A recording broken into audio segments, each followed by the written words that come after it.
from. Yes. Hey, I think I see you guys. Doing good? That's good. That's You good. remember Mark Olson? Hey, Okay. Mark, good to meet you. All right. Yeah, I think you met him at the At, Onyx. Oh, yes. oh, okay, Okay, okay. at the All event. right There he then. is. Oh, really? That's Carlos. My man, you know how to do it, right? Entertainment Law. Oh, really? Oh, wow. Do you want to come grab us? Hey, guys. You've been missed.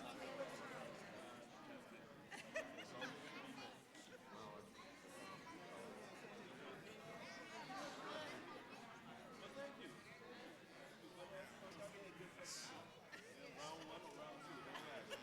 No, round one and round two. Exactly. I'll show you a call.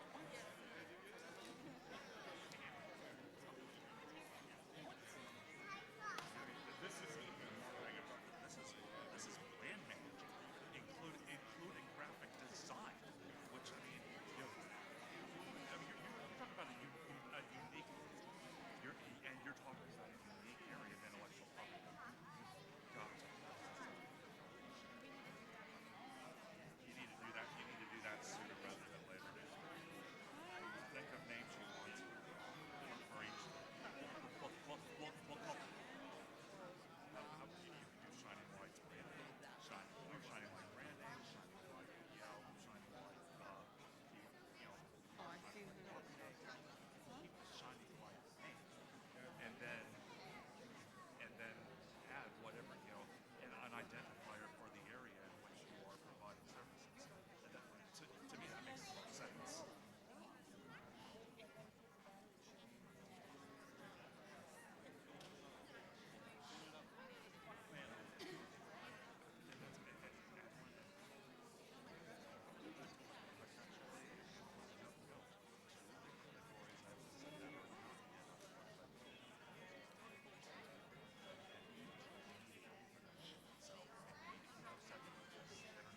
Internet streaming is a whole other monster. You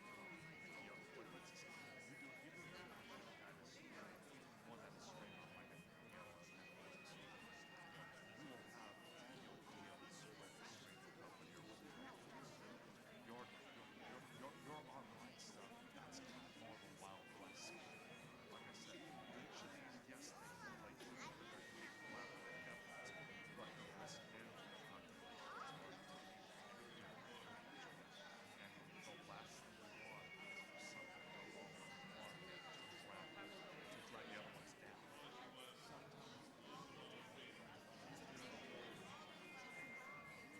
I mean, honestly, you might you one question. Well, one question people should decide is this adds a whole other concept. Do you want all of the branding and brand management to be under the same subsidy? Okay.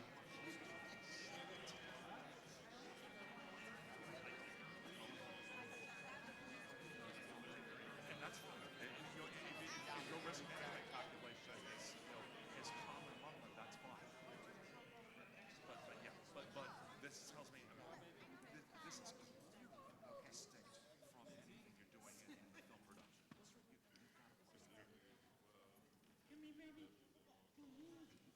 film production. You've got to place that. I would like to welcome everyone here today for the premiere showing of The Forgotten Prisoner. Just want to go over a couple of things real quick. If we can have everyone turn their cell phones off, so put it on vibrate or something like that, but if we can have your cell phones off, and if somebody's looking at the cell phone, that kind of affects, people can kind of see it. So if you can do that favor for us. There is some gunfire in the film, so we're just warning you about some gunfire being in the film. Good. So the third thing is when we do the panel, we're going to invite, if the kids, because they can kind of get bored in the panel, if they like to go outside, and do the rock climbing, whatever, welcome to do that, so you'll have that available so the kids can go outside if they want to after we do the panel. The other thing that we'll do, I'll just kind of tell you how this is going to go. We're going to show the film, and then we'll just take a moment of silence, a mindful minute after the film, and then we're going to go into a 7-minute testimonial about what people thought about the film when they viewed it in Orlando recently. And so that's kind of how that'll go. Then we'll do the panel. So make sure you have your questions ready to go. Get questions, that'll be great. So you'll be ready to have your questions ready to go. But we like to start out this with a very special moment. We want to bring up Dr. Molina and Stephanie Little Hawk Big Crow. And they're going to start us off with an ancestral prayer. So if you all want to come up, Dr. Molina and Stephanie Little Hawk Big Crow. Yeah, we can clap. Yeah. Let's clap. Matter of fact, we should do some clapping exercises, right? Yeah. Thank you. Ampetu ashte mitako yape le ampetu ki lila wopila tanka nichichi yape he. Greetings, everyone. My name is Dr. Little Hawk Big Crow. My husband is Dr. John Molina. I am from the Oglala Lakota Oyate, the Oglala Sioux tribe, a part of the Lakota Nakota Dakota Nation, the Ocheti Chakoi from South Dakota. My husband is Ueme and Yavapai Apache, and we do live here part-time, or at least I do anyhow. I consider myself a buffalo on the desert. So today we're going to offer our prayers. I'm going to ask my Mahasani, my life partner, to please open that up for us today. Wopila. Dios en Chamniabo, Pedro Washte. Buenas tardes a todos, bendiciones a todos. I'm very honored to be able to offer the opening prayer in this amazing event that we're having here. Very blessed to be here among all of you. I am Pascuayaki Oames, my mother San Carlos Apache, East of Globe. And I just have to say that we're very inspired by everyone that's here today, and very honored to continue to support the work here and then to open up our event here in prayer and meditation. So with that, I'll ask if we could light our candle. Now, in the book of John 1:5, it says, "And the light shineth into the darkness did not understand it, could not overpower it." And in ceremony indigenous, we believe that the light is the beginning of life itself, into the darkness. Light is brought into ceremony, the beginning of ceremony. Very strong significance. And for me, light also represents courage, hope, and resilience, which is what we're about here. All of you, thank you so much. So I want to ask you just to bow your heads where you're at. Pueden inclinar nuestros rostros. And we're going to have a prayer. You can pray in your way and meditate as we give our offerings to our Lord Creator. Tunkanshila, Creator, Great Spirit God, we thank you for the gathering this afternoon. We thank you, Great Spirit, for what you have brought us together here for, of one mind and one spirit.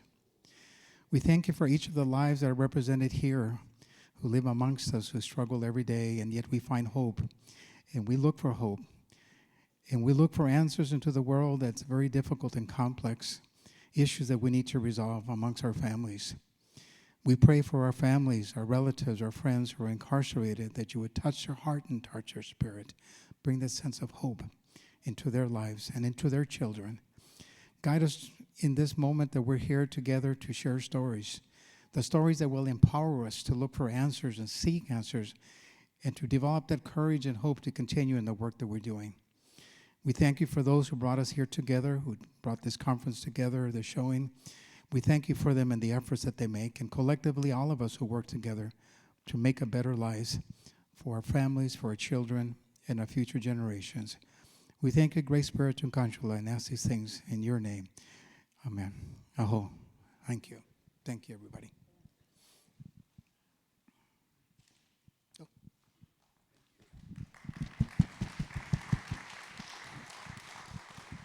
Awesome. Thank you guys so much for that.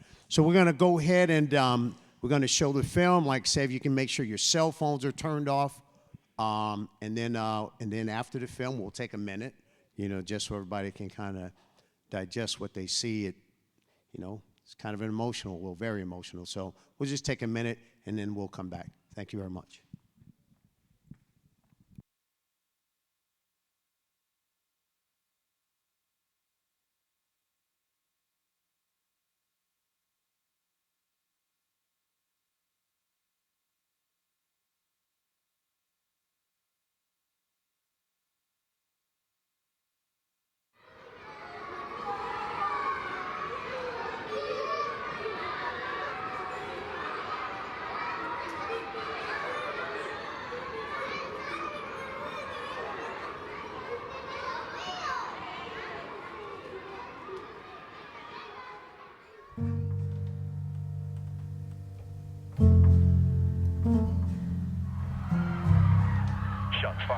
47 Maple Street. Requesting backup. Requesting backup. The Orange County Sheriff listed several crimes that the 19-year-old suspect has been arrested for in the past. This is currently in custody here at the Orange County Jail while detectives are still working to...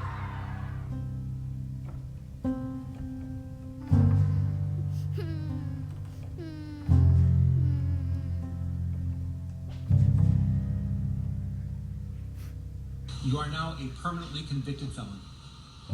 Your family who loves you and supports you, I only want to use the word forgive because forgiveness isn't even necessary. They're with you so much. They're so tight-knit, but you have to live with the fact that you really put them through a ringer.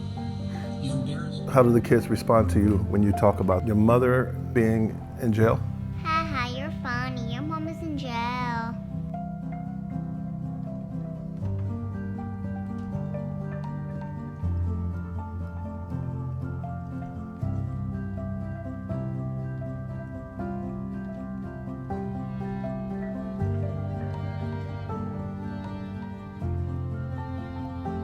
I live in Maricopa, but I don't live in Maricopa, but I do because I just moved to Maricopa because my mom and my grandma Bree are in jail.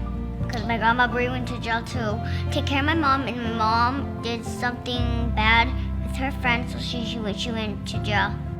Because I was so used to just like my mom being there, like just my mom, and like I wasn't used to like her going away for a long time or like a good amount of time. So it was just like it felt different. I was indicted by the federal government in 2020 for possession with intent to distribute methamphetamine. My granddaughter's grandmother and mother are both incarcerated. Grandmother B for money laundering, and Jimena's mother for having large amounts of drugs in her vehicle. Have you had an opportunity to go visit your mom? No. No? Would you like to? Yeah, if she's better. Okay, you want to wait for her to get better? Yeah.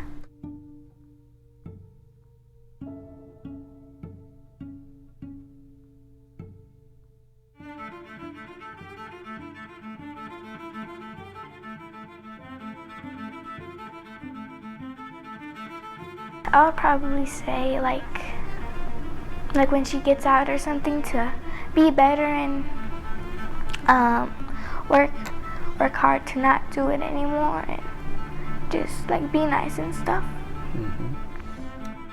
I haven't seen Jessica because she lives in Chicago, and I kind of don't want to see my granddaughter in here because I kind of just don't want her to be in this environment and think it's okay. Right, or think it's cool, you know what I mean? Because she's so young, and it's so cool inside the visitation room. I don't want her to think that's what it's like in here. Mom, I love you because you're my favorite mom.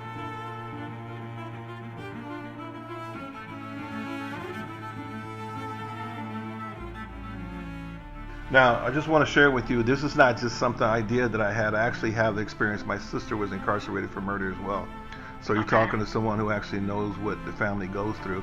I'm just trying to tell the story because our goal as a documentary film is to do a documentary on the experience of those kids who are kind of the forgotten prisoner in this whole conversation, right? Yeah. The parents are locked up, but the separation can cause a lot of trauma for the kid. Just because you're coming to jail and just because you have whatever time that you have time to serve, that does not take you away from being a parent. You are still a parent. Yes, parents make mistakes. You made a mistake, no different than all of us. However, it's just your mistake was a little bit more drastic than mine. However, you are still a parent. You still have an obligation to do everything that you can within your power to raise this daughter, to raise this young man, because this young man is looking at you. Right. This young man is looking at you. What did you do while you were incarcerated? I need to be able to talk to you. I need to be able to speak to you. Maybe I'm having trouble in school that I don't want to listen to nobody else, but I'll listen to my father. So I have some children, but because of the time I've done and in the lifestyle I lived, I haven't met them, you know.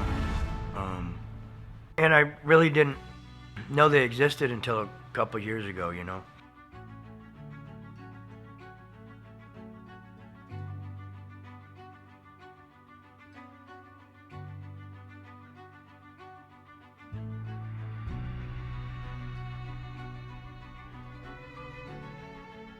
My oldest daughter, Haley,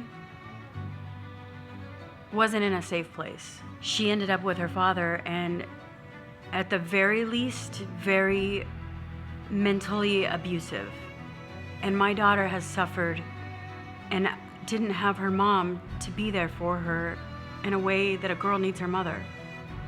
Because of the decisions I made, she has a lot of mental issues. I mean, addiction, and she's gone through so much pain, and I wasn't there to save her.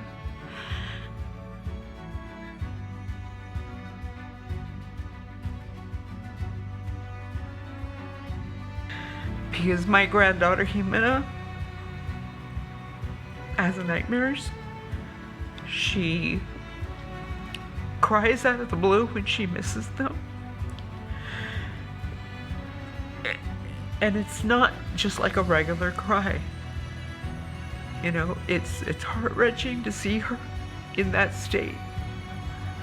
Because I, as her grandmother, as her adoptive mother, I can't help her. I can't do anything but hug her and hold her, tell her that things are gonna be okay. I have a granddaughter that's in desperate need. Now it's survival mode for me. I'm 66. I had a huge illness. I'm in survival mode. I have to be here for at least another 10, 15 years to make sure she does the right thing when she gets 20. I don't get to raise my kids, but I have my 3 younger children are in my life. We are growing a stronger bond every day,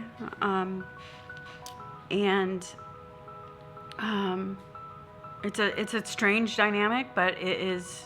I'm fortunate. I'm so blessed that I still have them in my life.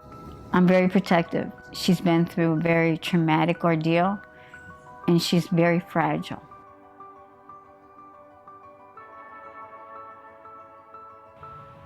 I need God.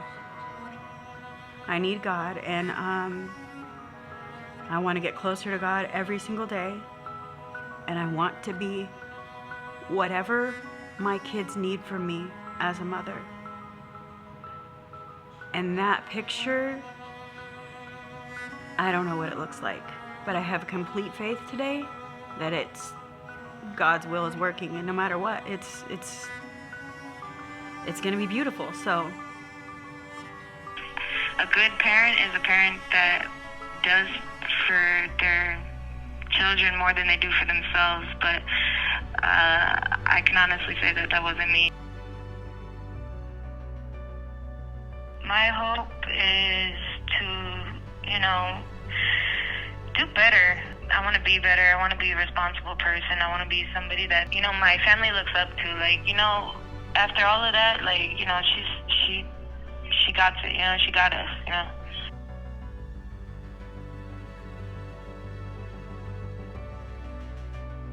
You have to care about our kids. Who is better to leave a prison and go and teach our young people? We can learn from somebody who's already been there and done it. And PSPI is the perfect example, because it's not about the individuals who's incarcerated. If the individuals who's incarcerated, they've already got their time, they're already doing their time, they're making the best of their time so they can leave and become better parents, better productive citizens. Don't sit here and tell me that you got 5 years to do. You're not doing this time by yourself. You left a mother on the street. You left a father on the street. You left a daughter, you left a son, you left a girlfriend, you left a wife. When you're sitting in your bunk thinking about them at night, what do you think your son is doing at the exact same time? They're doing this time with you. They're just doing it in a different location. If you think about it, we have 2 eyes, 2 ears, 2 legs, 2 hands, 2 feet, and 2 parents. Question: if I lose my leg, am I disabled? Absolutely. If I lose an arm, am I disabled? Yes. What about if I lose a parent? If I lose a parent, am I disabled? The answer is yes. It's not a physical disability, it's an emotional, psychological disability. You know, Frederick Douglass is one of my heroes, and he says it is easier to raise strong children than to fix broken men or women. What would you tell people about kids like you who have parents in prison? Please stop making fun of me. I'm really sad because I miss my mom and my dad. Sandy, Sandy, a little sunshine to a place that's filled with darkness.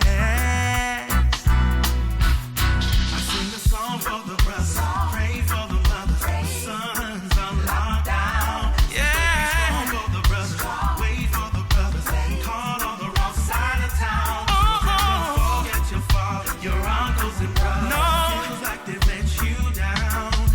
Trapped in the dark place, doing hard times, so send them some sunshine. Sing a song for the brothers, pray for the mothers, sons on lockdown. Yeah, yeah. Just be strong for the brothers, wait for the brothers, caught on the wrong side of town. Children, don't forget your father, your uncles and brothers. Feels like they've let you down. Oh, trapped in the dark place, doing hard times, so send them some sunshine. Oh, brothers, you're forgiven. See, we've all made mistakes, so elevate your mind. If you could do it all over again, would you make a better choice? See the value of your life and never give away your precious time. Oh, no. Pray for the brothers. Yeah, yeah, yeah. Be strong for the brothers, wait for the brothers, call on the wrong side of town. Don't forget your father, your uncles and brothers. Feels like they've let you down. Trapped in the dark place, doing hard times, so send them some sunshine. Sending you some sunshine today. Just a few words of pride in your day. Hey brother, you're still my brother. Yeah, can't forget how we used to run these streets. So many mouths to feed, so you embrace your destiny. I sing a song for the brothers. I sing a song.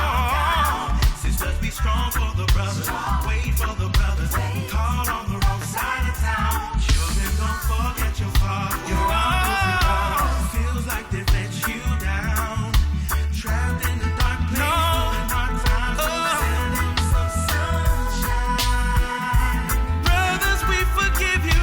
Yes, we've all made mistakes. Keep elevating your mind. I know you wish you can get those choices again. Would you make the same mistake twice? Or would you see the value of your life? Would you give up your precious time? I'm sending the song, yeah, to the step on the cold concrete. Never enough to eat. Eyes open while he sleeps. Someone hears your plight. 15 years to life. My brother, don't you give up. Keep holding out hope. One day you'll be free. But for now, here's a little song. We've wrapped it in the sun.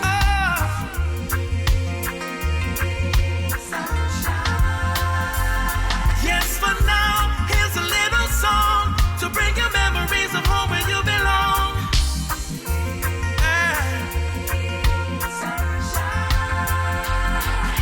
Singing you some sunshine. Singing you some sunshine. Be strong.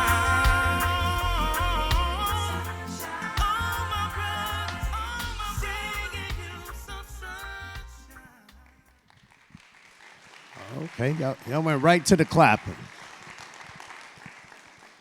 So I guess that mindful minute, you guys had that when the QR code played. Like I said, we're going to take that just because it was very emotional, as you saw. One thing we want to say here is when you see something, when you see documentaries and everything like that, all you do is you learn something, right? You say, oh, I didn't know that. The good thing about this documentary is not only do you learn something, but you can actually help. You can be a part of it. So that's what, why we have that plan so long with the QR code.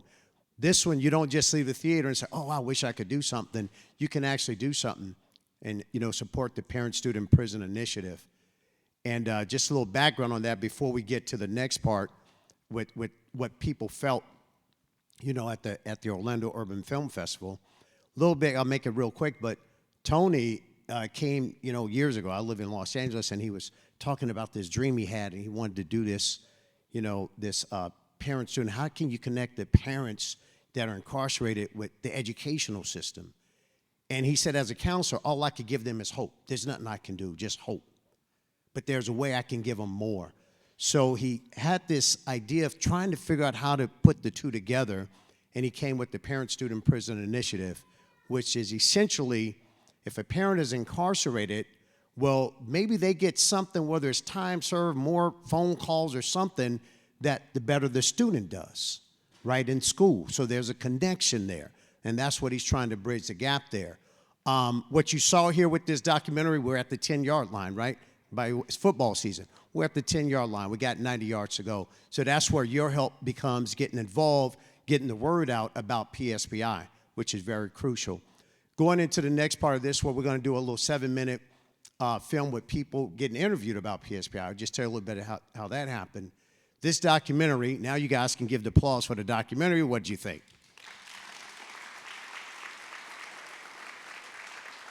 So I'm the curator of the Orlando Urban Film Festival. We watched maybe 300 films and documentaries. And, we came up with this idea. Tony wanted to do a documentary. And I told Tony, Tony's family, right? Tony's my brother. And I said, Tony, you ain't going to get in because you family. It has to be good. And I told him that, and I was very serious. I said, it doesn't work like that here. I said, at the film festival I curate, we only take the best stuff. I mean, this year, a film won an Academy Award for a documentary, and they won at our festival, too. And Tony and Anna Lynn was out at the festival. You guys saw the documentaries and the quality we had there. So when Tony asked me, he said, so what do we got to do? I said, Tony, it has to be good. It has to be impactful. Or if you send it in, you're going to get let down. Like I said, your family, but the judges aren't going to like it. And he sent it to us, and we were blown away. The other way, just this circle of blessings, I call it blessings and miracles work. When he was looking for an editor, they had an editor in Orlando, right? They were talking to an editor in Orlando, and then they called me to talk to the editor in Orlando. So we went back and forth, and then you guys found an editor in Atlanta, right? I live in Los Angeles. They were talking to an editor in Atlanta. And Tony said, well, I'd like you to talk to somebody named Tim Starks. And he said, Tim Starks? Tell his butt to call me. I ain't talked to him in years. So it actually happened to be a friend of mine in Atlanta that edited the film. And so just said all that to say, now we're going to go in this part here where you're going to see what people, there's going to be interviews that they did at the Orlando Urban Film Festival last week. And so we're going to show that right now. But before, is there any kids that want to leave out right now before we start, or we're good?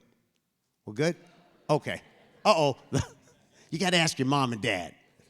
All right, let's run that second part.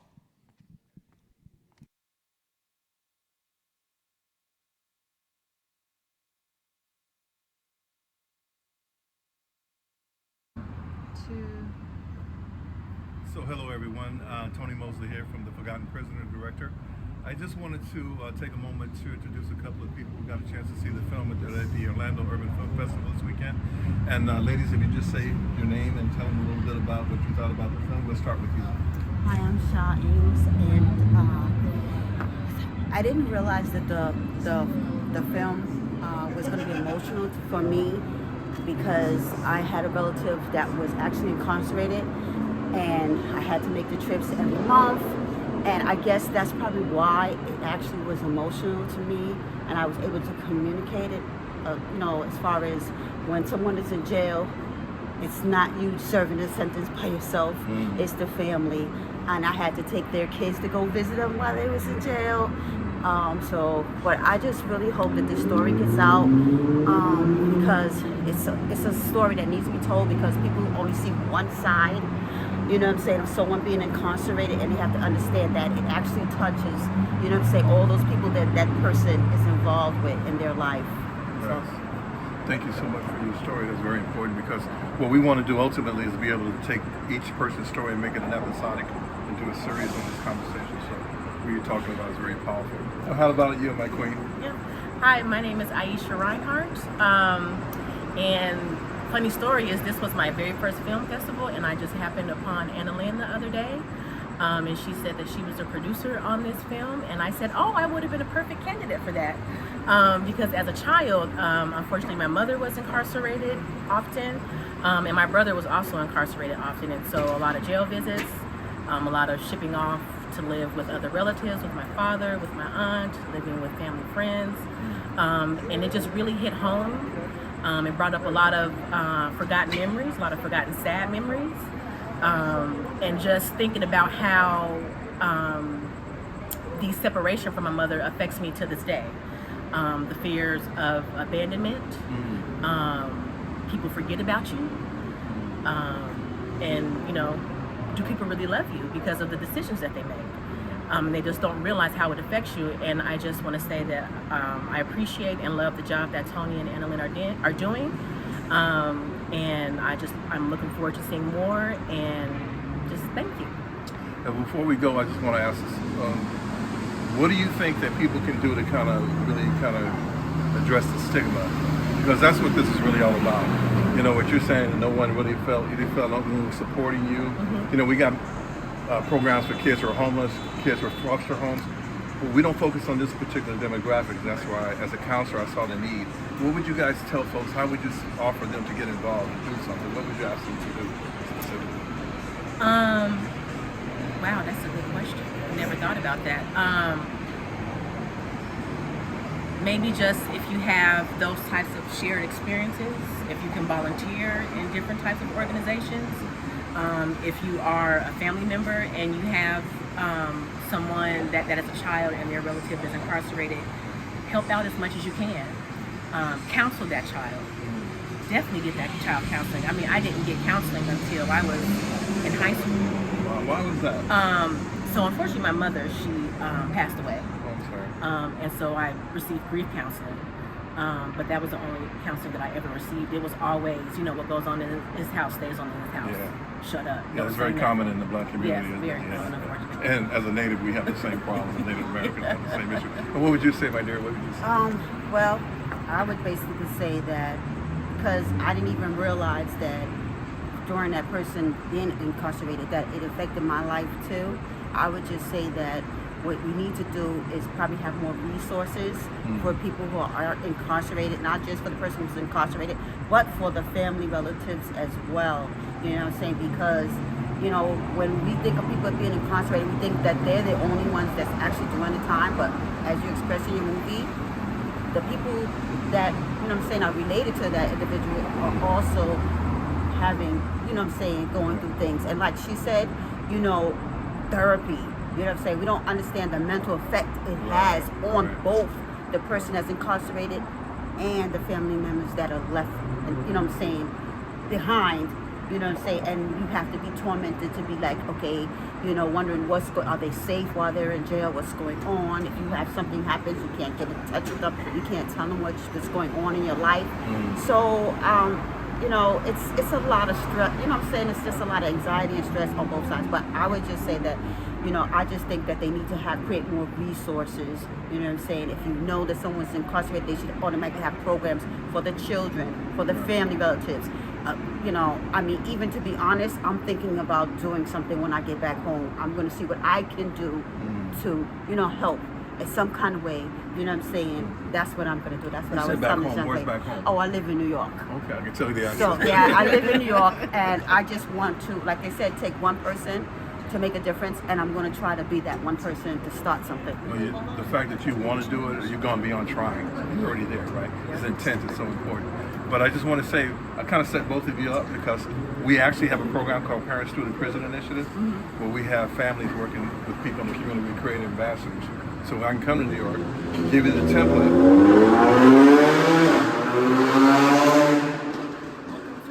Welcome to Orlando, right? Thanks, guys. But we can create a template, and you hire your own people in the community, and we get funding for that. So it really is a program designed to support the families, but doing within the community. I'm not going to come to Arizona, to New York, and say, hey, this is what you need to be doing. I don't live in New York. You know what you need. Where are you? Here, in Orlando. You know what you need here. There's no reason why you can't be the ambassadors to that. And especially, I don't know if you know this, but women, it went from 40% to 186,000 women since the last 5 years in prison. It used to be just about 40% of the women are in prison now. It's mostly 186,000 over 40,000. So women need to be involved in this conversation. And I think women have the power because women listen. I can't. I've never been a woman. I can't go and talk to you about your kid, but you guys can. So I'm all for you to kind of look I out. know some women are incarcerated for domestic violence, so I probably want to work with that population. Yeah. Well, I'm glad to hear you on the red path.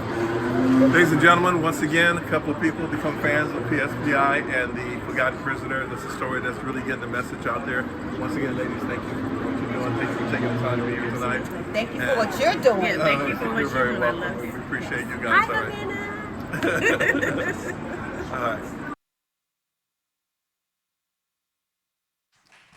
All right. All right. All right. Awesome. So we're going to go ahead and bring up the panel here. And we got Corey Benson from STEER. Corey. One down, Corey. Let's give him a hand. Systems, Technology, Educational Empowerment with Relationships. Did I get that right, Corey? You got it. Okay. I'm going to have a seat there. And then we have Pamela Neal from Teen Court. Pamela Neal.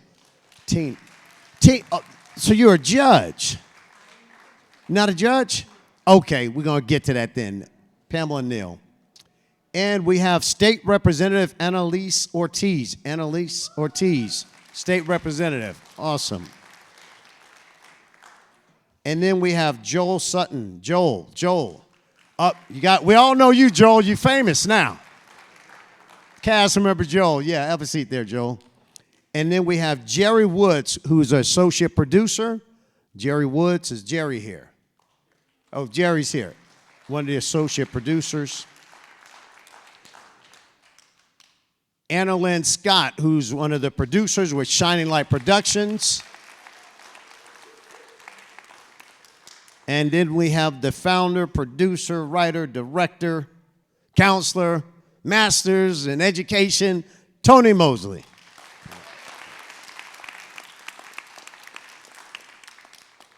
So real quick, I'm going to just have everybody take 30 seconds to introduce themselves, but I just got to tell you a little simple story here.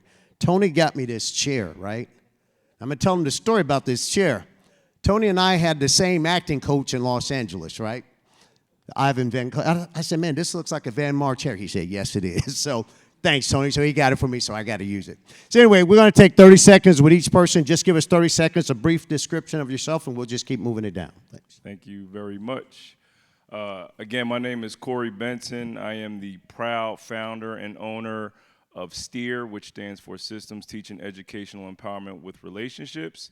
And what we do is we support students that have behavior issues in the classroom due to disabilities or any social emotional issues, kind of like with the students that you're seeing in the film today. So I am extremely happy to be here to represent us, to represent our community, and to give some feedback on the film. Thank you.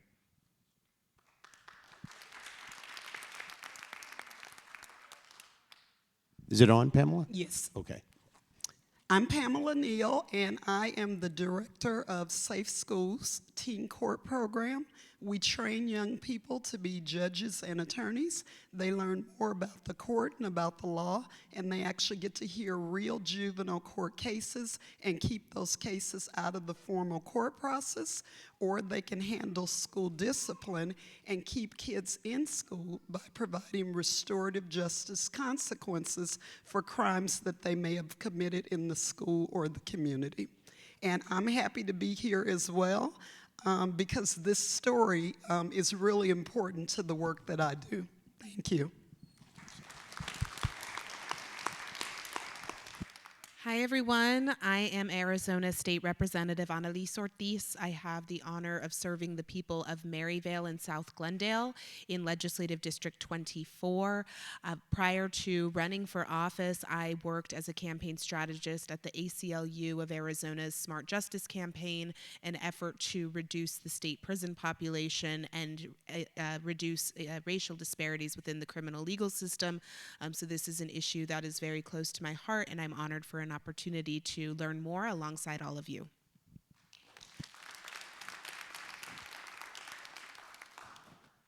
My name is Joel Sutton. I grew up in Maryvale. Nice. Yeah. And I was invited to do this project with Tony and Anna Lynn. I work at New Freedom. It's a reentry center for ex-felons.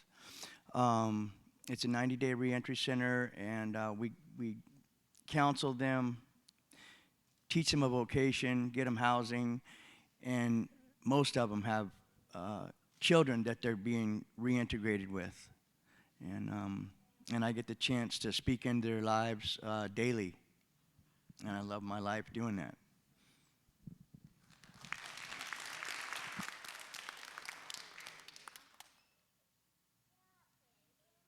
There we go. Is it on?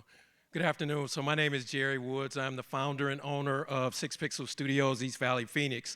And so we teach kids ages 7 through 15 stop motion, creative photography, filmmaking, YouTube programming. We've got a full STEAM-based curriculum. So Tony and I actually met at the Arizona Black Teachers Summit earlier this year. We were both presenters. I had a chance to sit in on one of his workshops. We connected. He told me about this project. And so, of course, I was excited to participate, and I'm excited to be here today.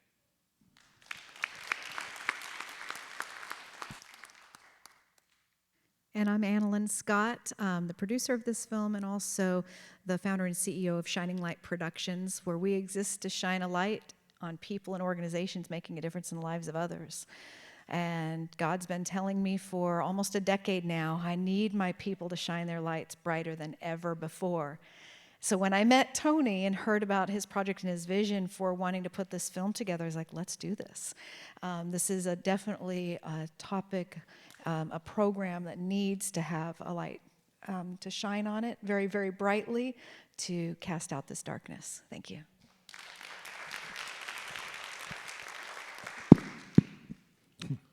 Yeah, I'm on, okay. I've already been introduced. My name is Tony Mosley, director, all that stuff. I just want to say thank you all for being here today. This is a very important discussion and a very difficult discussion. Quite often people will say to me, well, education is not my issue because I got my degree, I'm done. And I say, nope, education is all of our issue because an uneducated person is a desperate person, and desperate people do desperate things like break into your house, carjack you, and things like that. So when you think that uneducated people aren't your issue, they're all of our issues because we live in the same community that they're living in. So we plan on having a discussion that could be somewhat triggering for some of you, but this is a brave place. I tell my kids all the time, this is a brave place and a courageous place. So I'd ask that you be a part of this conversation, and there are no dumb questions. So let's dive in, Tim. Perfect. So I'm going to ask one question, but then I'm going to come to the audience because that's the most important thing is you guys asking questions. So when we get into it, you just come up to the mic, make sure it's on, just say your name and ask your question. We can have dialogue about this. Also, if you want to take the kids out, I'm just saying, if you want to, then you're welcome to do that. Before we get to the audience, how many of you have seen this for the first time? And just you two that saw it for the first time, how did it affect you? It was, to be honest, my experience leads me to support students in their shoes. And it's pretty eye-opening when you can see it on the big screen. It kind of reflects on what's going on, not just, in school, but also at home. And it also shows you the hurt that the family is feeling as a whole. So it's pretty eye-opening to show you how much support they do need from us. And yeah, that's pretty much. Beautifully done. Congratulations to both of you and everyone that was featured. Thank you for your courage in sharing your story. The sentiment that when someone goes to prison, the entire family is incarcerated is something that has been repeated to me many times by people I've worked with who have loved ones inside.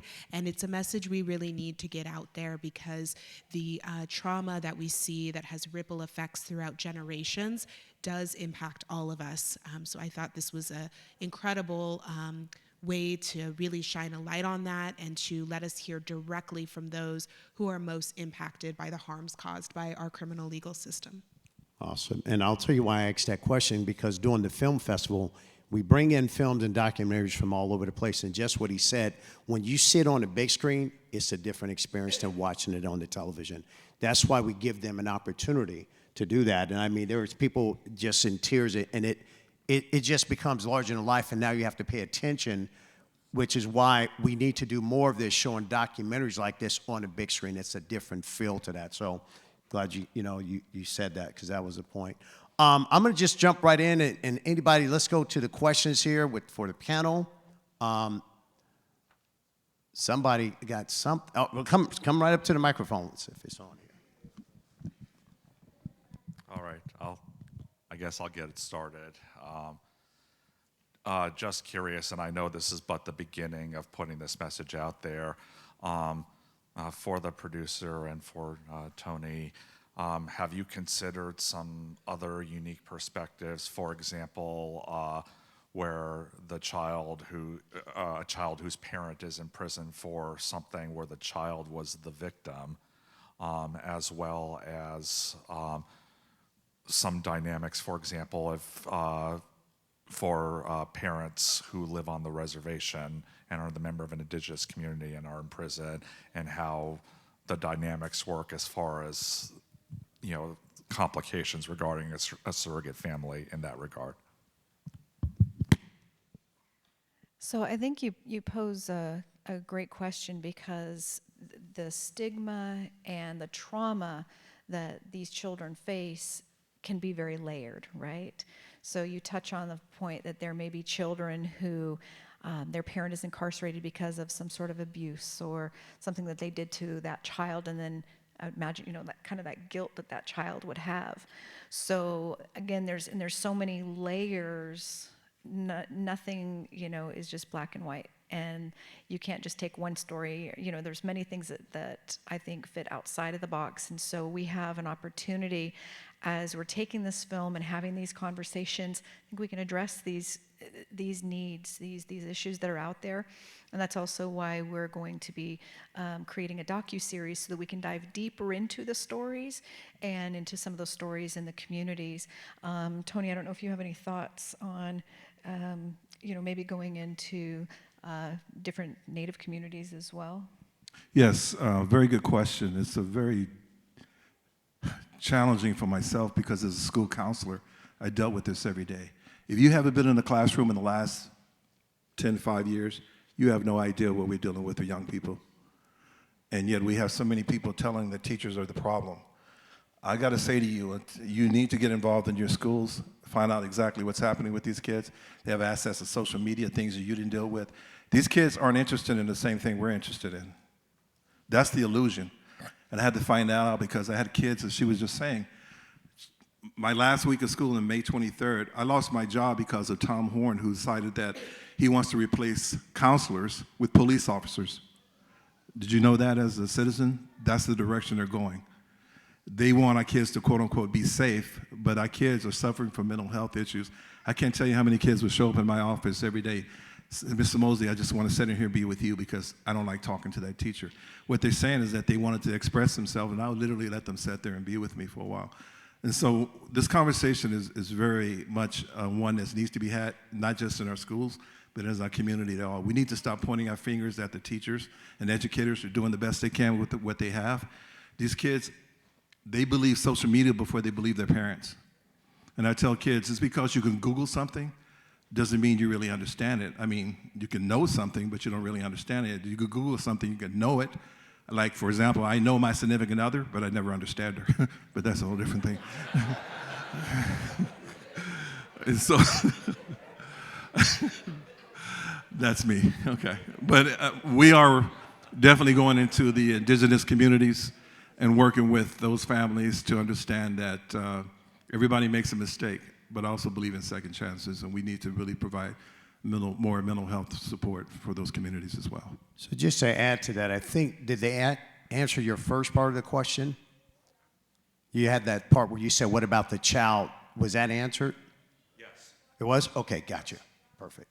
Okay, go ahead and say your name and go right for it. My name is Peter, and I'm a pastor.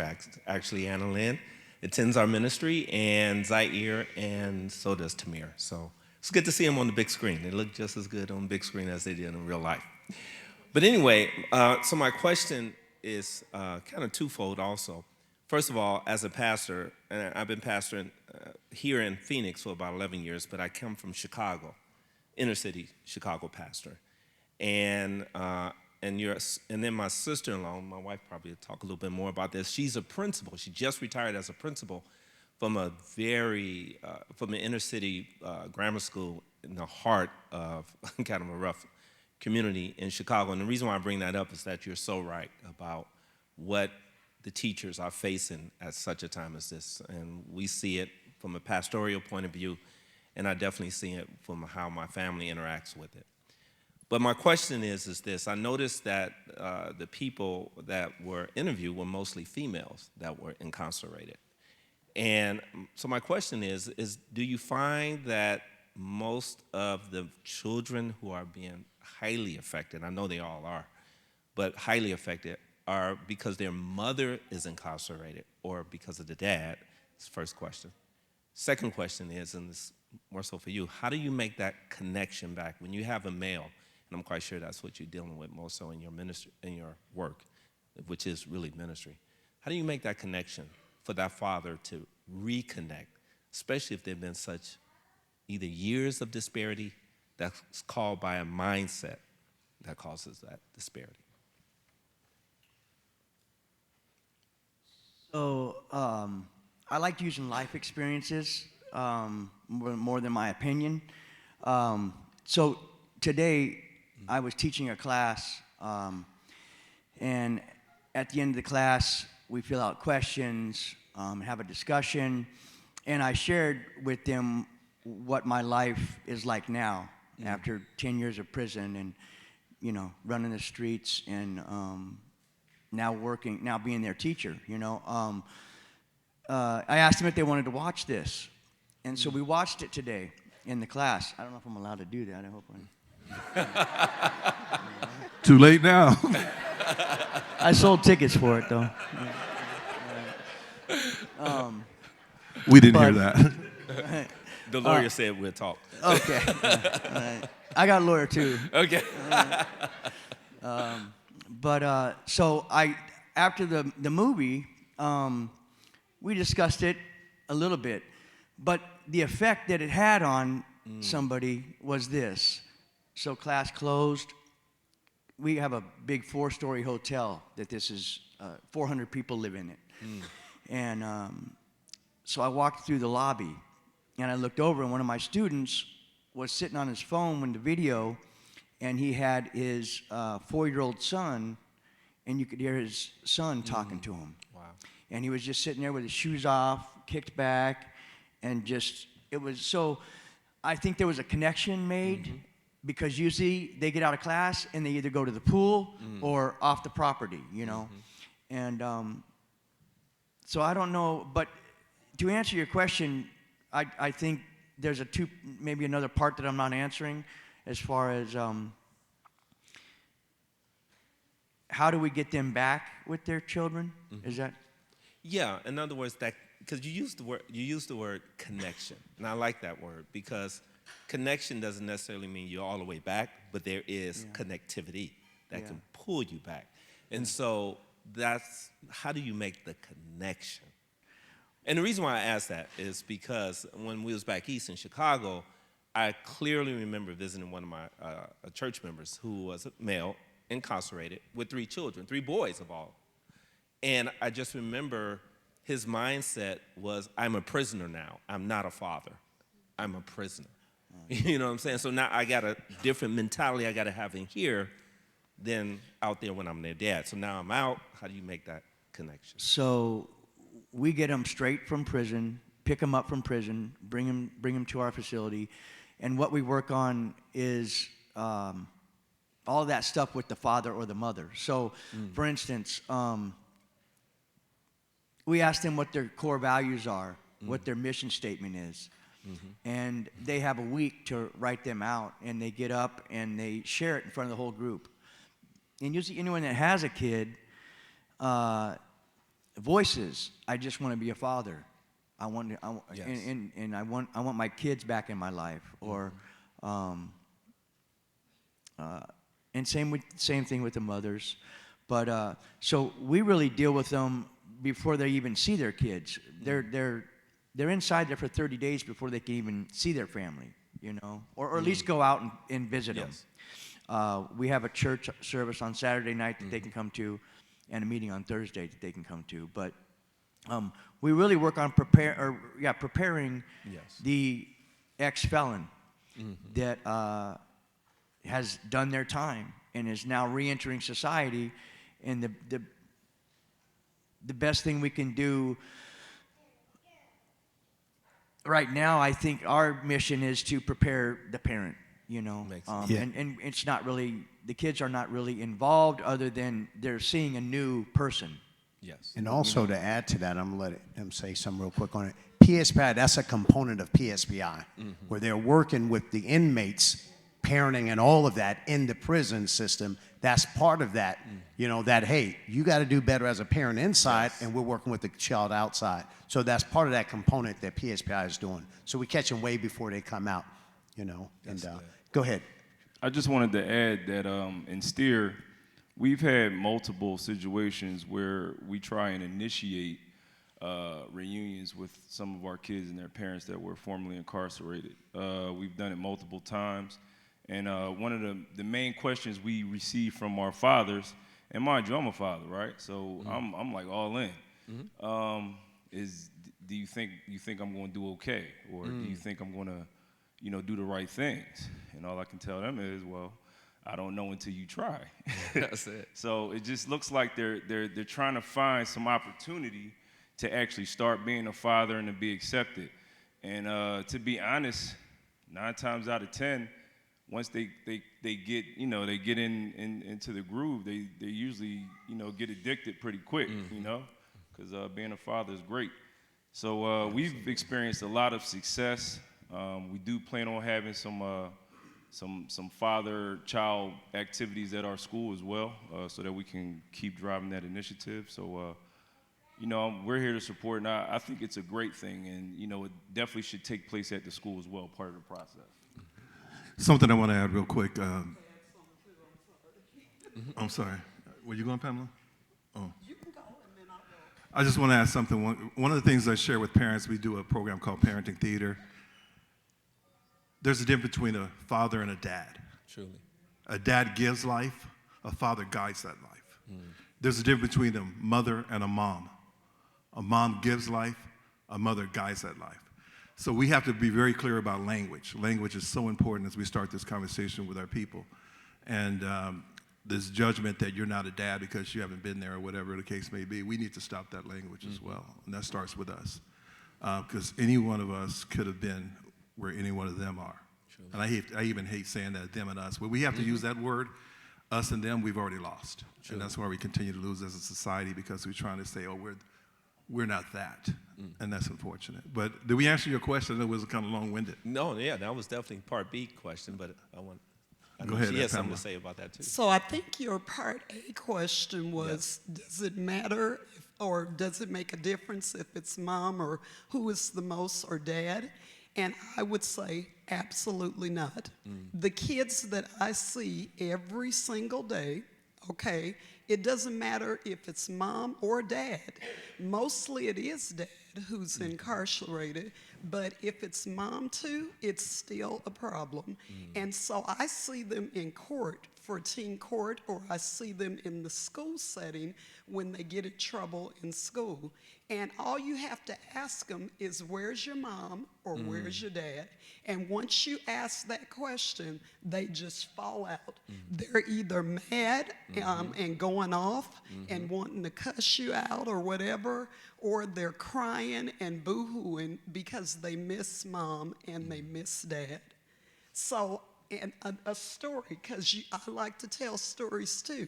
A young man, Isaiah, that's his name, or was his name, or is his name. He's deceased now. But I met Isaiah when he was 14 years old. Dad was around, but Dad was not in his life. Dad basically had went on and had another child, and, you know, he had moved on. Isaiah had been raised by his father's sister, so she raised him and everything, but then he just started getting in trouble, and a part of why he was in trouble was because he missed his dad, but he also missed his mom. Mom was on the streets, a drug addict, and so he wanted both of his parents, and he told me that, you know, he wanted both, but he couldn't get mom, he couldn't get dad. He ended up in court, you know, for stealing a vehicle, and the court asked Dad, would he take him? Dad said no. So basically he ended up going to a facility, Canyon State. He stayed out there for about, you know, maybe 2 years. And I'm glad he went there because they were trying to send him to prison. So to your point, sir, I would like to see something done on the young men, you know, minorities that are being sent to prison, right? Or to facilities as a way to maybe correct their behavior, but then it ends up making them worse, right? In Isaiah's case, he, you know, came out and everything, and he was doing better, you know, they say, but he ended up getting killed in a drive-by shooting, and so he passed away at 17. But all he wanted was mom and dad. Wow. Okay. So we're going to move this along a little fast because we've got to be out of here at a certain time. Can take the next question here. So I'm Pamela McDonald. I'm married to Pastor. We both pastor in Goodyear. So my question or situation is this, is that I found myself in a situation with one of our church members. Me and some other ladies was helping her deliver at home. As fate would have it, she ended up going to a hospital against her will to deliver her baby. But anyway, they took her baby from her because it was a planned home birth. They took her baby from her because she didn't want to have the baby assessed. She didn't want to have the baby vaccinated and all that stuff. She said, look, this was a home birth. They brought me here against my will. I just want to take my kid and go home. But anyway, she was incarcerated with women who are facing the same dilemma, which is these are parents, mothers who have small children, they've gone to jail, and they lose their children. Not that they're bad parents, but when she was in jail, she was just saying, Pastor Pam, there's so many moms who are basically losing their mind, they can't see their kids, and the state is taking their children away from them, putting them in DCS, and then putting them on a fast track to be adopted. So by the time a mom gets out of prison, even a short term, a year or so, in 6 months, their children, especially if they're under the age of 2, have been adopted away from them against their will, and their parental rights have been taken. What can be done to stop what I would call illegal kidnapping of people's children simply because of some small mistake? It doesn't make them a bad parent, but I'm just seeing, she said, a ton of women are losing their children because they serve a year or more. Can we, I was going to give it to the state representative, maybe. Yeah, thank you for bringing that to my attention. That's horrifying. Yes, there's something we can do, and I can do some research into whether it would have to be done statutorily or whether it's something that DCS could just put a policy in place. But I absolutely think that that is of the utmost importance. I worked on the Incarcerated Women's Act, which was a bill we passed in 2021 that granted additional rights for pregnant people in prison, as well as their ability to stay with their newborn a little bit longer than what was initially allowed. but when it's impacting children of all ages. We just saw that in this documentary, and I think it's absolutely horrific that anyone would lose their parental rights without a, it sounds like they're not getting due process at all. So I would love to follow up about this and see what we might be able to work on, whether it's a bill we have to pass or whether it is making sure that we hold DCS accountable for what sounds like something that is incredibly irresponsible that's happening. Thank you very much. And then my second question, real quick, is I'm part of, well, I actually run the West Valley chapter. I'm the chairman for the Independent Women's Network. And we also have women who are incarcerated, who are being assaulted, raped by men who say they are women, who are being put in prison with women, sharing cells with women. And these women are crying out and trying to get some type of help. What can be done to help the women who feel trapped, and then it's almost like a double abuse? I'm incarcerated, now I'm sharing a cell with a man who says he's a woman, but I'm being assaulted on a regular basis. That too would be something that there should be recourse with the department. I would need some additional details about that. We do only have the one women's facility, Perryville Prison, and it sounds like you're familiar with being from Goodyear.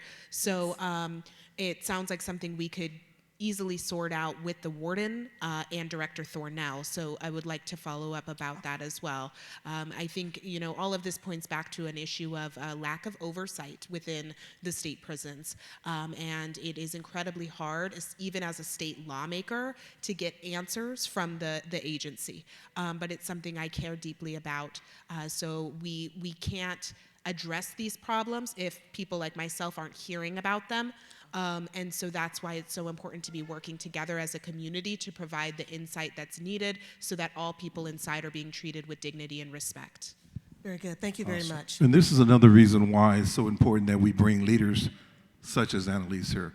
She took a meeting with myself, and I got there, and her assistant said, "You got 15 minutes." I said, "Okay."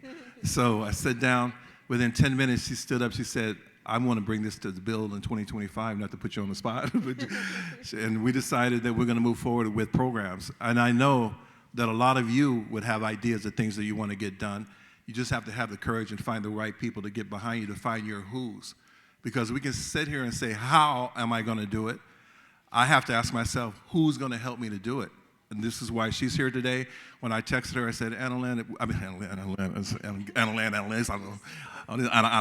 anyway, I said, would you be willing to come? And she said, yes, I'll make time to be there. So we need to find leaders such as she and get those into positions so they can be at the table to make the decisions.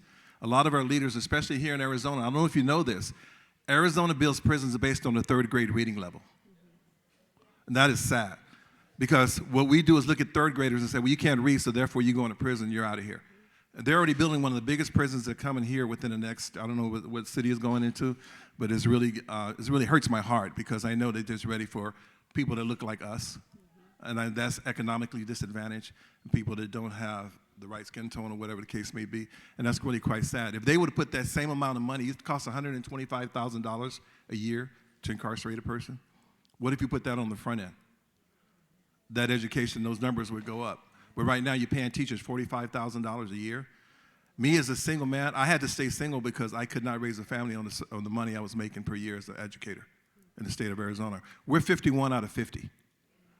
How do you get 51 out of 50? We're so bad, we're not even in the top 50. We're below illiterate states like Mississippi and Arkansas. Think about that. Ladies and gentlemen, you got to get involved. Thank you, Annalise, for being here and having that conversation. Awesome. Hi, my name is Christina Colvin, and the question is for PSPI or anyone if you fall into this category. So this touches me because my brothers are incarcerated and they have children who they, quite frankly, have lost touch with just because they've lost touch with reality itself due to isolation and things of that nature, but a lack of mental health resources within the system, a lack of I think you said oversight within the system, the dynamic between security officers and and prisoners and inmates and kind of the abuse that happens in that area. But I'm wondering, does it fall into your category of giving prisoners access to more kind of mental health resources, because that becomes a disconnect also with them working on being a father or being a parent when they're in prison if they can't even hold their mental together? Short answer is yes. We would like to believe we work with the prison system themselves. Each facility provides different types of training. We will say as PSPI, where our ambassadors, actually, where's my ambassador? Emmanuel, raise your hand. Where are you? Emmanuel, right there. He's a Southern Arizona ambassador right now. Emmanuel did 10 years himself, so he understands the system. He's went back to work in the system. And we need to work with these wardens and say, we know what works, and that is bridging that gap between the student, the incarcerated parent, and guess who else? The guardian. We triangulate that. We have a guardian right here who was in the film. Where is she? Raise your hand, Donna. She's the guardian of that child right now, about her grandmother and her mother is incarcerated. She needs help and support, where there's wraparound services and things like that. When I sat with this thing at 3 o'clock in the morning, I have this thing with my mother and my sister both passed on Friday the 13th. And at 3:13, I was woken in the morning and said, wrote down PSPI. I had no idea what I was putting on the paper. And it just came to me, and I said, Mom, and Pookie, who you saw in the piece, I just felt that they spoke to me and said, you need to help these kids, because I used to take my niece and nephew, just like you, to visit their mom, and I saw how the COs are treat these kids, 4 or 5 year olds. Sit down, shut up, who do you, and if you talk back to them and said, hey, why are you talking to my kid like this? They would say, oh, you think you're gonna see someone? You're going home. We would drive 3 hours to go visit, and they would say, no, you can't. Some CO who just hadn't even finished high school was just being a bully. And Donna knows exactly what I'm talking about. She sees that herself. So the system is really broken right now for those of us who actually been in the system, been part of the system, and that's where we're here to talk about the conversation. So yes, we triangulate that, the incarcerated parent, the child, and the guardian to provide services. And whatever they went in, if they say they started just their high school diploma, then we say to them, we want you to get your next level of education and or some trade, so when you come out, you have something to do instead of just sitting there twiddling your thumbs and hope that you get through it. So does that answer your question? And then on the mental health side too, you would I know you obviously as a counselor too, I know that that's something that's being addressed, and Yes. helping with mindfulness and breath work and different things as well. Yeah, the mental health is, we just saw the school shooting in Georgia. No one sat and talked to that kid at school and said, hey, tell me a little bit. I saw him with his hair dyed. I'm gonna say this, and some of you are not gonna appreciate this, but I have to say what I gotta say. When people dye their hair changing colors, they don't like what they see when they look in the mirror. Whether you want to understand that, that's a deep level of understanding of who we are. We're putting things in our nose and the ears and all this stuff. We have to learn to look at kids and say, accept who you are. You don't need to be blonde. You don't need to be green hair or blue-eyed and all this other stuff. Just be you. And so the answer is the mental health component is very important to that, yes. Excuse me, one of the panel, excuse me. How are your nieces and nephews? You have a niece and a nephew? Nephews, how are they doing? So are they having the... They're not doing well. The dynamic between the parent and father is not well as they get older and they deal with their own traumas and issues on their own, because, I mean, they have access to more resources than maybe their fathers do in prison. They can bridge the gap a little bit better. They can kind of overstand some of the dysfunction that their parents operate in. But I guess I was looking more so for, are there any practical resources for the incarcerated one to kind of repair their own mental before we start going into education or training, because those things are futile if you don't have a hold on your mental first. Yeah, and I think that's a part of, and just briefly talk about the warden, the federal prison warden. William Woods was the top federal prison warden in the country. He ran everything east of the Mississippi. He happened to be my cousin, so, but he talked about that, and remember what William said. He said this year was win, I think he said across the board. But just talking about the mental thing, remember he talked about, he said what had all the fights in the prison with the Bloods and Crips, and he said, you know what? I let everybody come in there. Remember he talked about the picnic? They had a picnic. And so how you had the Bloods, kids playing with the Crips and all that, and they saw the families together. He said they didn't have one incident on the yard that entire year. and mentally, it affected them mentally, you know. So I was saying, like you said, working with the wardens to, you know, get those, you know, let's find out mentally what the wardens can offer, you know, and I think that comes back to that conversation what PSPI is trying to do, so. Yeah, we got to get buy-in from the authorities. It's just like you go into the schools, if the principals aren't buying it, when I was trying to do mindfulness, which is one of the things that changed my life, I guarantee you I had principals say, we don't have time for that. And that's where our challenges are in education, in the system. The people who are making decisions need to get on board with the different programs that are available to us. So yes, I would offer you this. From this day on, PSPI would be there for you, so you can talk to us afterwards, and we provide that for you. Thank you. You're welcome. I'd like to talk to you afterwards, too. The next question, how much time do we have? How are we doing? We got about 15 more minutes. 15. Okay, we gotta make this quick. Yeah, we're on the clock and the time is money. They're actually charging us extra if we go Right over. when So. I get the mic, you know. So, my name is James Wright. First of all, I want to tell Tony thank you. It was very emotional for me to watch that. I've been working with kids in DCS, foster care, juvenile detention for about 10 or 15 years, so I really want to thank you for that. And then I want to thank him, which was Roy Christensen, who's the editor. I'm going to meet with him next week and to talk about my program called What You're Gonna Do. And so I just want to piggyback off what you said. And one of the issues that the schools don't realize is that a lot of these kids do have behaviors that's coming from home. And so when I was working at a charter school here in South Phoenix called Precision High School, and I went from credit repair, then I went into enrollment. And a lot of the students were all coming to my office talking to me. And I would get the principal, I would tell the principal, he said, why do all of the kids keep coming to talk to you? And I would just tell them, I'll be very straight with you. Two things. One, I'm cut from their cloth. I'm from the drugs, I'm from the streets, I'm from the crime, I'm all of that stuff. Secondly, you got to be able to relate to these kids. And one thing about school, a lot of teachers don't know how to relate to the students. So if you coming fresh out of college and working in a low-income school like myself, the gentleman who's from Chicago, I'm from Milwaukee. We're a smaller city to Chicago. Just right now in Milwaukee, well, a couple of years ago, we were the highest incarcerated city in the United States, and we're smaller than Chicago and LA. And if you look at, it's a documentary out right now called 53206. That's the zip code where all the incarceration, that most of the parents, and that's where I'm from. And so again, like I said, a lot of principals and schools don't understand that it's a lot of problems at home. So I just want to know, what can we do to get these schools and educators to understand that? Because it's just not an Arizona problem, it's a United States problem. So we just got to figure out, how do we get the schools understanding? Because right now, I'm working with a school in Avondale right now, and thank God that the dean of students, she understands what's going on, because like what you said, when I have a program called What You're Gonna Do. And one principal I met, the first thing he asked me, he said, is your program evidence-based? I said, no, it's spiritual-based. I said, because the magic Didn't go far, did it? No, it didn't. And I told him, I said, because most of the miracles takes place in the classroom.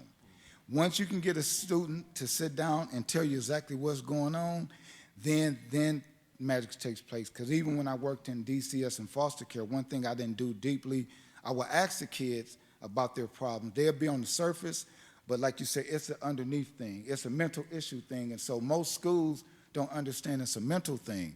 Like I think I heard somebody say, you know, you're arresting people when it's not a physical thing, it's a mental thing.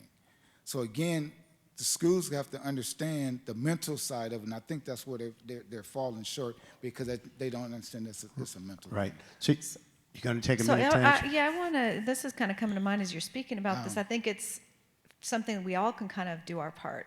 Yeah. And I think it's important even for the children to kind of find what's their spark. What's their spark? Right. Yeah.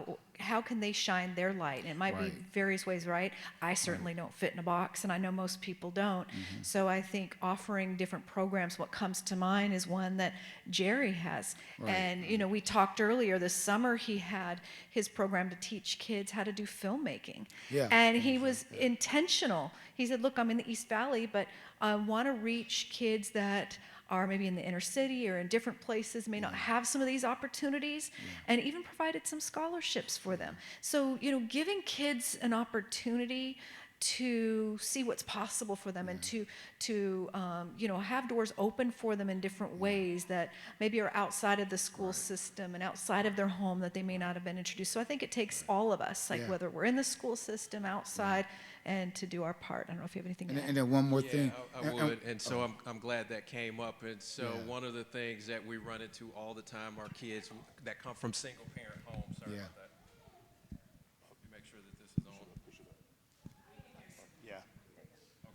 Yeah, making sure that kids from single-parent homes and other communities that get left behind. And so we work with kids from the autistic community. And unfortunately, a lot of times there isn't the right amount of attention in these areas. And so, but what we found is where we can give kids creative outlets, somewhere to vent, they'll actually open up beyond what it is that we want to teach. Yeah. And so you couldn't even imagine the things that I've heard about things that are going home at home, and it just makes me think about the fact that we all have a responsibility to the kids. Yeah.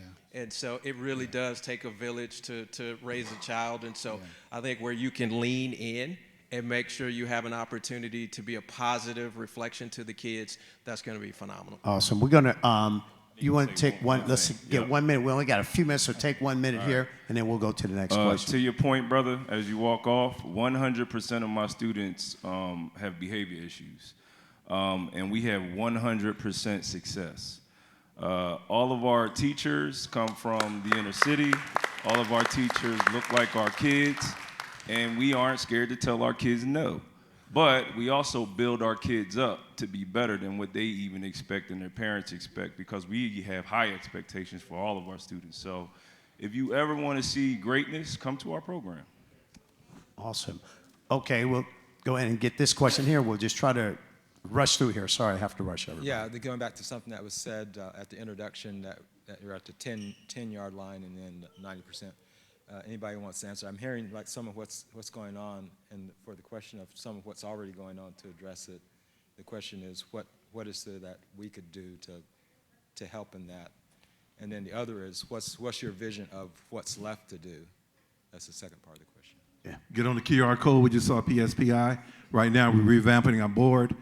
Let me tell you, it's been a labor of love. Those of you who know me, been working.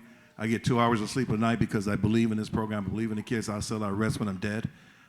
Really believe that there's always something you can volunteer. Could have used people out here today. I got the gentleman back there helping with the door. It's always something you can do. Ask yourself one simple question: why am I here? Not why are you here today, but why are you here on this planet? What is your purpose? What is your meaning? If you don't ask yourself that question, you won't ever find meaning, you won't have purpose. And that's the number one thing I ask our students as we go through schools. Why are you here? I'm a little different kind of counselor. I don't waste time telling kids, oh, I'm so sorry you went through the pandemic. We all went through the pandemic. Pick yourself up, put your big boy pants on, and let's go. Let's make it happen. That's the direction we need to go in, you know. And so I can get on. Go ahead. Okay, PSPI.org, PSPI.org. Go ahead. Hi, I'm Kaylee. One, it's so cool to see this come to fruition because I got to see it kind of from the ground up. My question, of course, is for Joel. One, it's a trip. You're sitting next to her growing up in Maryville. I'm like divine appointment. Very interesting. It's kind of a two-part. So you're the grown-up version of also the kids in the story in a different way of not having your parents there as you grew up. So first part of the question is, what did you need as a kid, Joel, to really help you? And then what's it like to be sitting here today as the grown-up version of you and doing all that you do to help people? I needed everything I didn't get as a child, and it probably would have helped me stay out of prison. I never went to high school. It probably would have helped me there. Never had a father around, you know. I don't know. There's everything, you know. Comic relief, right? Yeah. and the other part is, what is it like now? Yeah. If I think about it, I get emotional, you know, because it doesn't, yeah. It's. Take a breath, Joel. Take a breath. Yeah. Take a breath. You're good. You're good. It's an honor, you know. It's my driving force in life. To have such a deep understanding into what I am doing. and to feel like I have a purpose, and yeah, and it's my passion, and it's kind of made up for whatever I've lost. You know, I don't feel like I've gone without. I don't feel like I lack anything. So. Awesome. Thank you. And we got a last question here. I think this will be our last question. Hi, my name is Valerie Luchman, and I live here in Phoenix. My question is, what do you have in place to find the children that need the assistance in the schools in Arizona? Do you have something already going out to principals? How are you supporting those kids? We've already heard a lot about how we support the grown-ups. Me personally, I have my own bias that you make your own choices. That's it. Our kids didn't make that choice. Our kids didn't ask to be born into that situation. Where's the support for those kids to find them first? Because their parents have all the time in the world in jail to work on themselves, and that's a choice as an adult to make, to work on yourself, to better yourself. What are we doing for our kids that don't have that choice? Excuse me. What we're doing for the kids in the Roosevelt School District, I want to give a shout out to them. For the past 24 years, they chose to allow me to do teen court within the schools. So we're training young people, again, to be judges and attorneys, and they learn about the court and about the law, and that's helping to keep them a positive part of the law versus a negative part of the law. So that's one of the things that we're doing. We also do mentorship. We plan activities, events. We send them to Mr. Benson's program if we have to do that, because sometimes within the school that they're in, it might not be the right place or the right situation for them.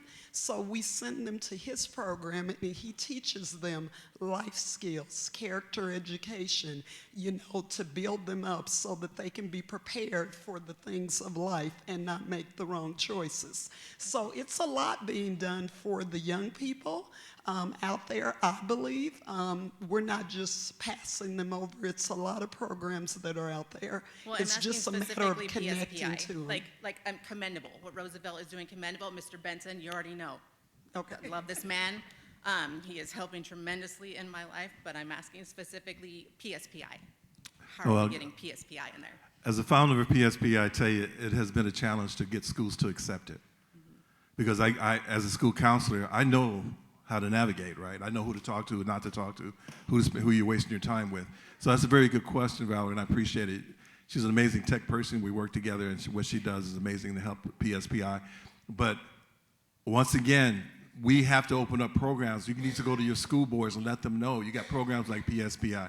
You got Mr. Benson's. You got Teen Court. You got all these organizations, but no one knows about it because this principal says, oh, no, we're not going to do that. We need to focus on the curriculum. It's a state curriculum that's the same BS over and over and over. Every year they'll rewrap it and say, we got PBIS this year. Last year we had this, we had that, and it's the same stuff over and over. And every Wednesday, ask your teachers where they are. They're in the professional development, which is the same stuff over and over. And teachers come in and say, Mr. Mosley, why don't you tell them about what you're doing? I said, I have. But these administrators, I get so frustrated because I see it. I see it. I've been in the trenches. I've seen it. And I've seen the kids in my office. And I say it to our administrators. And I've been accused, oh, you're just being negative. I'm not being negative. I'm saying I want more for our kids. I was working at a school down in Tucson. It was a theater like this, and the curtains were ripped. Kids were getting splinters because they were doing dance. It was a fine arts school, magnet fine arts school. And these kids were getting splinters in their feet. And after school program, I was doing theater with them. And I went to the board and I said, why don't we get the resources to take care of this? You know what? I got blackballed. I couldn't get a job the next year at the school. So that's what happened. That's why people don't say anything. Had the whole people coming to me. And now I feel vindicated because everything I told them they need to fix, they went back and fixed it next year. But I had to go to Oregon because that was the only place I was able to get a job. So you really need to go before your boards to say, what programs are you bringing in that's new and innovative? We cannot continue to teach our 21st century kids 20th century ideas. Bottom line. We need to wake up to who we are, these kids are. I ask kids three things. What problem do you want to fix? How are you personally going to do it? And then what skills does it need to make that happen? Ask how many teachers are teaching that conversation, and there'd be none. because they're afraid of losing their jobs. So Valerie, thank you for bringing this to the table, because you know and I know what the issue is. It's our administrators right now. They're making these big salaries, and they think, well, I'm the principal. I can't tell you, I don't advise anybody to do this. I can't tell you how many I've gone into the office and I said, there was a principal would say, well, I'm the principal, and I'm going to act like it. Of course, I lose my job because of that, but that's where we are. We don't get to have that conversation. So hopefully that answers your question. And let him get 1 minute here. We're coming right down to the end. Ms. Valerie, I also wanted to add it, along with what was already mentioned, there's a lot of inconsistency with the administrators. I mean, they might be an administrator for 2 years and then they're gone. Yeah. You know, and now you have a brand new principal that doesn't have any relationship with the community that they're serving, a brand new superintendent, you know, whoever's at the top, it just switches so quick that when you might come up with a solution, the solution is lost now because of a new agenda being introduced to the community. So that's also a problem that I see happen too often. Yeah. Fine here. We're going to go ahead and close it out here. Do we have 2 minutes left, or we're good? Well, I just want to end it this way. Did you want to? I was just going to say something real quick with parents here. You got kids here. I just want to tell a real quick story about my nephew that lives with me. We brought him in with me. You know, we brought him in to live with us. And I'll tell the story real quick. I said to him, you know, he's 10 years old. I said, every gymnast goes out on the court, on the floor, and every gymnast wants to score 10, right, a perfect score. So just because they score a perfect score doesn't make them a great person, doesn't make them perfect, doesn't make them any of that, but they know where the bar is. You understand that? He said, yes, sir. I said, okay, the bar is a 4.0. We know what that is. Let's go out here and get it. As Tony's familiar with the story, he came to me. We had a rough time. Number one at his high school. He's in the 10th grade. He's been with me since the 6th grade. He's number one at the school, and he's about 98% in every one of his classes. So that's important. And I'm always involved with the school. You know, always involved with the school. He said something to me the other day before I came here. I said, LG, who outworks me? He said, I do. They're looking. So when he said that, I said, okay, got it. So I just wanted to add that whole thing with all this here. You all parents, grandparents, you know, got to definitely be in with the school. Like Tony said, get to the boards. I go to those board meetings. I went to the principal. I'm talking to Tony. I'm like, hey, Tony, he's not in this class he's supposed to be in. Tony said, okay, do this step and this and this. That's what we did. He got into class, you know, so that's very important. But anyway, go ahead, Tony. Yeah, I just want to say thank you to everybody here. Thank you to the panel here, just amazing group of people, friends. Tim, he's played himself down. Tim Starks is a movie star in Hollywood. He does film, television, and just an amazing artist. He literally drove last night at 12:30 to be here, got here at 8:30 in the morning in order to be here to actually MC this. So thank you, Tim. Corey Benson, he tell you about the work he's doing, amazing. Pamela, amazing. Annalise, come on, give it up. Give it up. It's okay. Joel, the man, the myth, the legend. Jerry, associate producer, and of course my producer, Anna Lynn. I couldn't have done that. I mean, I called her sometimes, and I get grumpy because 2 o'clock in the morning, I get a call from her. She says, Tony, we need to do this to do that. I said, I come struck him. But she kept me on my toes and kept us got this thing going. And I am so excited that you guys will be able to be here, part of this conversation. This thing is going nationwide. I'm telling people, we're going nationwide. We're going to make a difference on this planet. And I want to say this. It's so important that you understand this conversation. I go and do inspirational speaking. I'm not a motivational speaker. There's no such thing. I see the candle. That's my light. You think I'm going to put out my light? Squeeze me. Anyway, there's no such thing as a motivational speaker. People say I'm a motivational speaker. There's no such thing. They're inspirational speakers. You find your own motivation. I hope that you saw something today that will motivate you to get involved and to do something in the community. And Superman is not on his way to save us. The Batman is not on his way to save us. The Hulk is not on his way to save us. Those aren't superheroes. I tell kids, a superhero doesn't, when you know you can fly and you fly, that's easy. But when you don't know if you can get up because you don't have food in your belly. As these kids come to school, they're already in trauma. I work in mostly trauma schools, and these kids come in the morning and they haven't had anything to eat. I literally take food and I get them out and I say, Kira, stay here and eat this with me. Thank you, Mr. Mosley. I want you to be that Mr. Mosley for those kids because they need that right now. The last thing I want to share with you, Aristotle said, give me the child till 7, and I'll give you the adult. This is why many of our kids come to us, and they are so challenged with who they are, what their identity is. And when these kids hear your mom and dad are in prison, where's my Jimena? Come here, Jimena. Come here, mommy. Come here, sweetheart. Didn't she do a great job?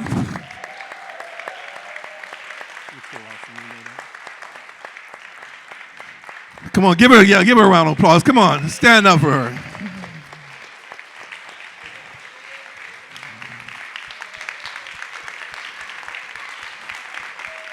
You like that? I met her the day before we shot. I can tell you that the executive producer on this was the creator. He brought us together, the family, and the way this whole thing worked out. And this young lady is a star. Her light shines. Her light shines. So I just wanted to introduce you, Mommy. Okay. I love you. You're amazing. Okay. You want to stay with me? Okay. All right. So I got to tell you this. We got to be out here in like 6 minutes. Out of this area, we can congregate out front. There's bottled water there. Ladies and gentlemen, thank you so much for being here today. I honor each of you and your presence and your light. Thank you, Pastor, for everything you guys are doing. Keep doing it. Let's step up our game in the city.